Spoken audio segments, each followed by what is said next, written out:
What's up, you guys? So today I'm going to be doing my November wrap-up. This is a bit of a November/October wrap-up because I honestly read a lot in the past couple months, which has really helped me to get out of a reading slump, which was really nice, but I want to kind of wrap up everything that I read in these past 2 months/watched. Well, I'm not going to capture like everything, I think, because I didn't start really noting the stuff down until the end of October, like towards the end of October, so I may miss some shows, I may miss some movies, but hopefully I'm not missing too much. But we're going to start off with all of the books that I read. I started off with reading Red, White, and Royal Blue by Casey McQuiston. So I read this on audiobook and I really enjoyed the audiobook. It was so fun and light to get into. I loved the relationship between Prince Henry and Alex. I thought that it was so cute and it just brought me all of those fun rom-com-y feels. I really loved the kind of political aspect of it that was kind of brought in. It was really optimistic to me and I really liked that about it. I really liked the way that things were going there and it just made me feel like there is possibly a good outcome in the world. Like sometimes things can feel really dark and this helped me to see things in more of a lighter way and more of a hopeful way, and I really enjoyed that about this book. As I said, the relationship aspect is really, really cute. I really love the haters to lovers trope and this definitely had that trope there. So this was a great book. If you're into enemies to lovers, if you're into a good rom-com, if you are interested in politics at all, like this may be the book for you. And I would give that book a 4 out of 5 stars. The next book that I read was Beach Read by Emily Henry. So I also read this via audiobook. I loved this book as well. This again was another enemies to lovers book. I've been reading a lot of enemies to lovers lately and it's one of my favorite tropes, okay? This one is about a girl who moves into her father's beach house that he had with someone he had been with while her parents were together, and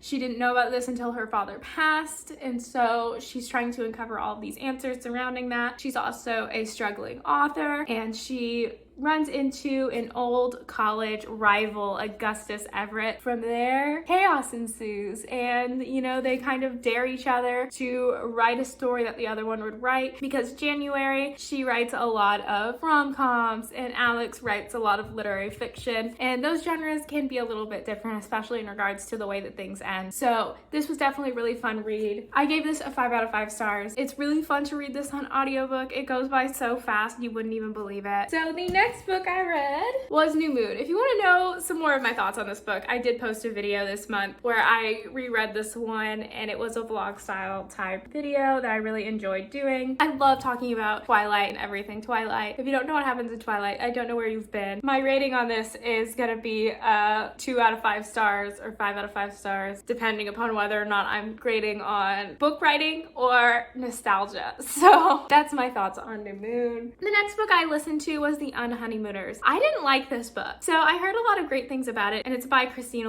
This book is again another enemies to lovers. And in this one, what happens is everyone from a wedding gets sick, save for the best man and the maid of honor. And those two people do not get along. But they wind up going on this honeymoon that the bride and the groom were supposed to go on. And they go on this honeymoon and they wind up falling for each other and realizing kind of what happened and what drove a wedge in between them. I enjoyed that aspect of it. What I really didn't like was the like physical pushing around of each other. Several times in the book, someone would like stomp on someone's foot intentionally, someone would elbow someone intentionally, and there's a fine line between like doing that playfully and doing that aggressively, and it was definitely felt more aggressive in this book and it just wasn't okay with me. I'm not the biggest fan of that, and so I just didn't like that that was kind of played off as like playful, because I don't view that as playful behavior, but maybe that's just me. So the next book I read is Percy Jackson and the Lightning Thief,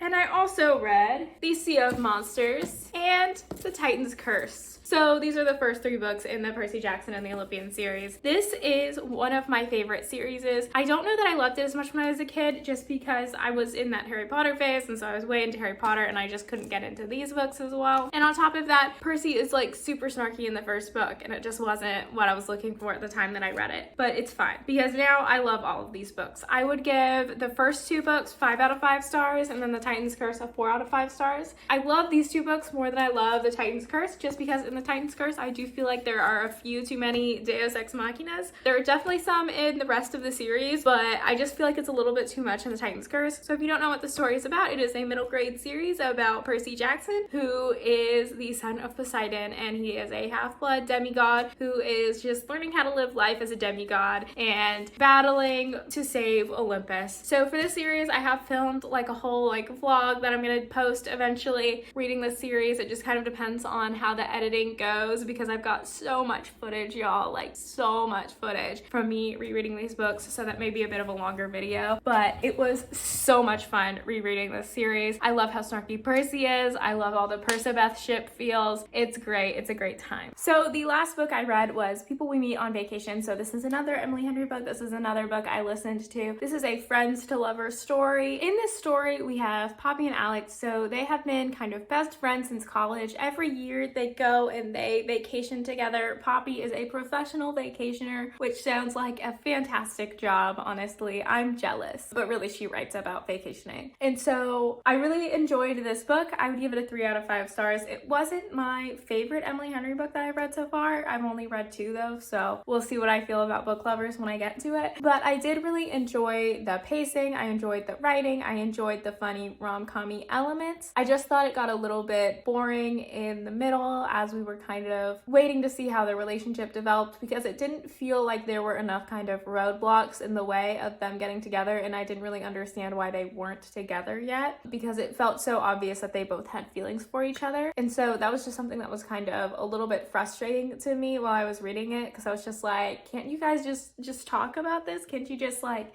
hash out your feelings already, because like you need to? But once we got to them getting together and we saw their kind of issues that they had once they got together, I felt like that went really well and that made a lot of sense, and that kind of like third act struggle was really well done. I just thought the middle of the book was kind of a little bit boring and needed to be worked on a little bit more, so that there were kind of some more struggles and roadblocks in there. But all in all, I thought it was a really fun story. I thought it was fun going on vacation with these 2. I really liked how the story bounced back and forth between their previous vacations and how their relationship kind of developed from their friendship till now, and then also seeing this one vacation that's kind of the pivotal vacation for them and for their relationship, to see kind of where they're at. So anyways, that's my thoughts on that book. So that is all of the books that I read. So I read a total of 7 books, which I'm really proud of. That is a lot of books for me, especially in like just a couple months after I've been in a pretty bad reading slump. I'm pretty proud. I'm pretty proud of the past month that I've had book-wise. So now let's talk a little bit about some of the movies that I watched. So the first movie that I watched was Yes Man. I would give this a 5 out of 5 stars. This is a movie about a guy who discovers the art of saying yes to things, and so he just says yes to everything, and then he learns that that kind of takes away the meaning of the word yes to kind of the important things. I really enjoyed this movie. It was a Jim Carrey movie. It was really funny. It was really lighthearted, and it was just something fun to watch. So I recommend it if you want something just fun to watch on Netflix right now. And this is definitely an older movie, but it's really funny.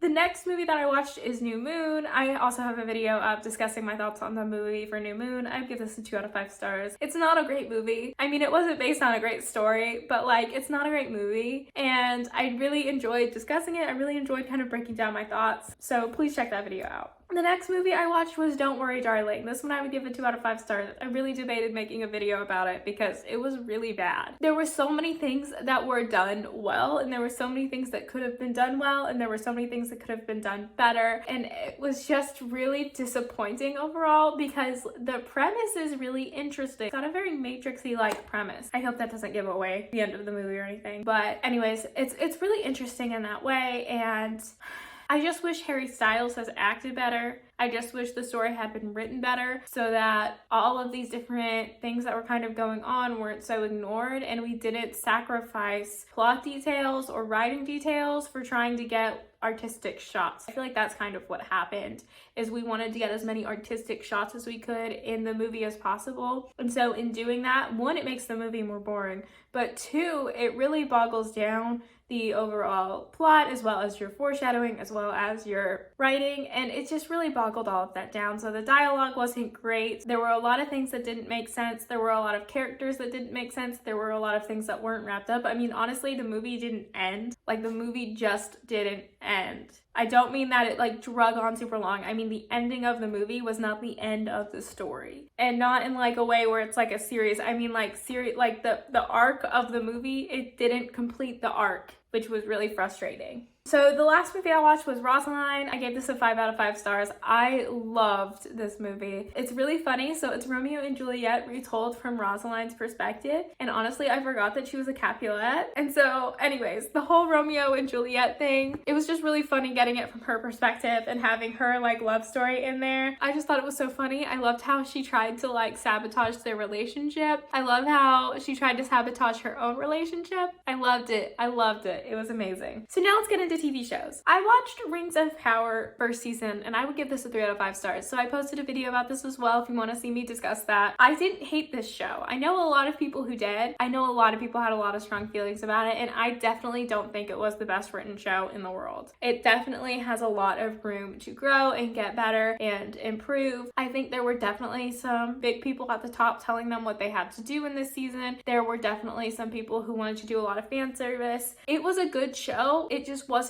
great, and so I think a lot of people were disappointed with that, especially given the amount of money that went into this project. It's okay. It's decent. It's not awful. It's not fantastic. Watch it if you wish. So I've also been watching Grey's Anatomy, the newest season. I'm always going to give this a 5 out of 5 stars. It's amazing. I don't really have anything else to say. Another show that I watched Dragon Prince, so I watched seasons 1 and 2. I just finished season 2 the other day. I would give this a 5 out of 5 stars. This show is so satisfying. It's bringing me back all of those Avatar: The Last Airbender feels that I kind of wanted. It's really unique. It's got such a unique world. The world is being built in such a way that I just love. I've got a video discussing the first season if you want to know more of my thoughts on it, so I will link that. And lastly, I watched pretty much the entirety of Always Sunny in Philadelphia. I can't believe I haven't watched this show yet because I've heard a lot about it. It is really funny. I definitely want to emphasize that it has a TVMA rating. Like, it is for a mature audience. I also think that it's important that if you're watching it, you know that it is a parody, because these people are awful. Like, they are awful people, and it's funny to watch them just be awful. And like, I really love how throughout the show, like, there are different characters who just like completely devolve because of this group of awful people. It's a fun series to watch and laugh at these idiots just going through the shittiest life ever because they kind of deserve it. So anyways, that's my thoughts on Always Sunny. So that is my thoughts so far this past month on everything that I've read and watched. If you like this video, please like, subscribe, comment, all of the things. I will see you in my next video. Bye.